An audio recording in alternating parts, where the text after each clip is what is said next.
उसके कंपैरिजन में ही है। इसके अलावा इसमें मैंगनीज है, नाइट्रेट्स।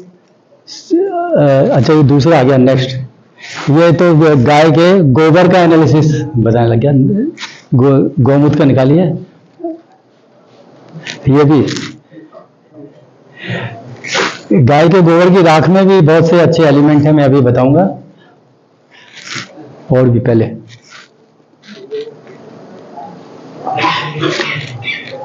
हाँ अभी इससे पहले का हाँ एक ये स्लाइड है, इसको भी देख लीजिए। गाय के जो गौमूत्र में हमने जो एनालाइज करवाया, इसमें लेड, आर्सेनिक, कैडमियम, मरकरी है, लेकिन जो WHO को स्टैंडर्ड है उससे कम है, 0.01 मिलीग्राम पर लीटर। हालांकि हमारे आयुर्वेदिक शास्त्र में ये भी मेडिसिन है। आयुर्वेद में रस शास्त्र है which describe the salts of mercury as medicines. और यहाँ तक कि आप देखिए कि पुराने जमाने में मरकरी का बहुत उपयोग होता था मेडिसिन में। Up to 1949 there was no medicine for syphilis and gonorrhoea except mercury salts. और आर्सेनिक भी बहुत अच्छा रस शास्त्र है, उसमें डिस्क्राइब होता है, इट इज ए मेडिसिन, लेकिन ये पीपीएम में है। लेकिन आयुर्वेद में पीपीएम में भी जो ये चीज होती है वो भी मेडिसिन मानी जाती है। और बाकी इसमें कोबाल्ट, मोलिब्डेनम है, एंटीऑक्सीडेंट कंटेंट्स हैं, इम्यूनिटी बूस्टिंग पावर है। और सबसे सरप्राइजिंग चीज है इसके अंदर गोल्ड है, और गोल्ड भी कितना 8.50 मिलीग्राम पर लीटर, यानी 50 रुपए का गोल्ड इसके अंदर है 1 लीटर में। यदि गाय 8-10 लीटर गौमूत्र करती है तो 400 से 500 रुपए का गोल्ड इसके अंदर है। हालांकि ये बहुत कम है, 8 ppm बैठता है इसमें। और इसमें सिल्वर भी है, यानी स्वर्ण भस्म और चांदी भस्म है। तो ये साइंटिफिक कम्युनिटी के लिए प्रोजेक्ट है कि can you extract gold from cow urine, क्योंकि आजकल गोल्ड की कीमत बहुत ज़्यादा हो गई है। और पुराना मेथड तो यही था कि गोल्ड को मरकरी से शेक करते थे और उसको फिर गोल्ड मरकरी अमलगम बन जाता था और फिर गर्म करके उसको परफेक्ट। अब हम इसमें विटामिन में आते हैं तो इसमें भारी मात्रा में विटामिन B12 है, जो हमारा RD है उससे 3 गुना विटामिन इसके अंदर है। हमारी रिक्वायरमेंट 2 माइक्रोग्राम की है और जनरली इसमें 6 माइक्रोग्राम से 9 माइक्रोग्राम विटामिन B12 पाया जाता है, और बाकी विटामिन B सारे ग्रुप के पाए जाते हैं। Next slide.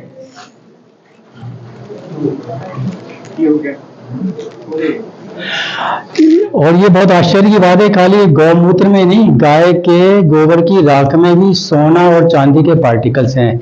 इसकी भी मेडिसिन वैल्यूज हैं, उसमें सारे एलिमेंट्स हैं, calcium, iron, magnesium, zinc, copper, chloride, chromium, gold भी इसमें 3 ppm है, सिल्वर भी है। ये देसी गाय का है। नेक्स्ट।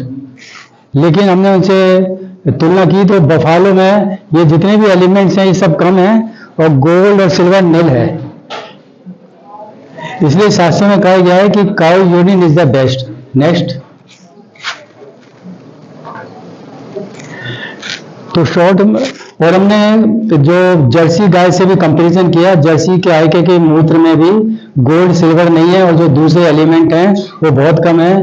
और जर्सी गाय के गोबर में भी बहुत कम एलिमेंट्स हैं और सिल्वर और गोल्ड बहुत कम है। तो अब हम आते हैं कि what are the role of minerals in the body.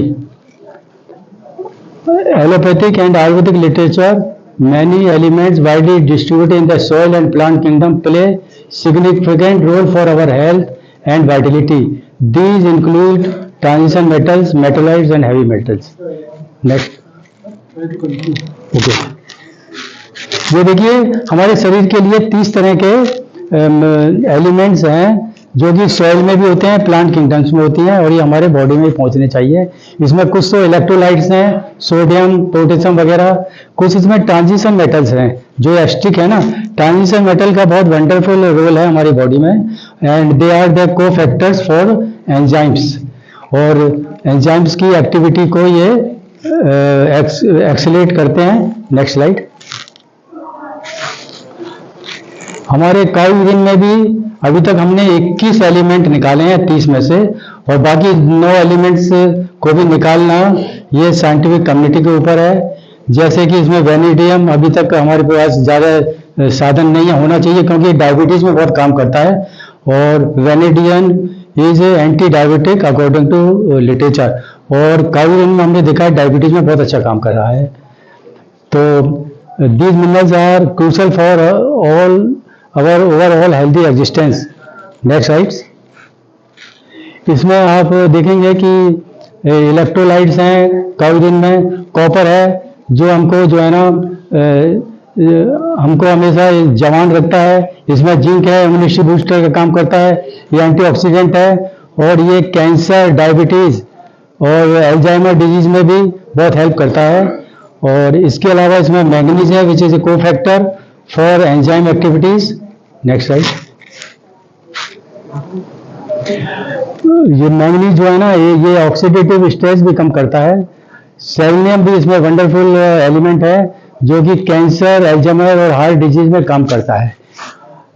और इसके अंदर जो है ना गोल्ड और सिल्वर है, जनरली जो इसको हैवी मेटल्स मानते हैं, लेकिन अभी एक हैवी मेटल प्लेटिनम है, इसको कैंसर में तो इस्तेमाल किया जा रहा है। सिस प्लेटिनम होता है जो कैंसर में दिया जाता है, तो उसी का पड़ोसी है गोल्ड। गोल्ड की बहुत महिमा गाई गई है आयुर्वेद में, और अथर्ववेद का फर्स्ट चैप्टर का 35वें खंड का पहला श्लोक है, और 19वें चैप्टर का 26वां श्लोक का 30वां श्लोक है, जिसमें गोल्ड को बताया है इससे तेजस्विता बढ़ती है, ये ओज है, ये बलदायक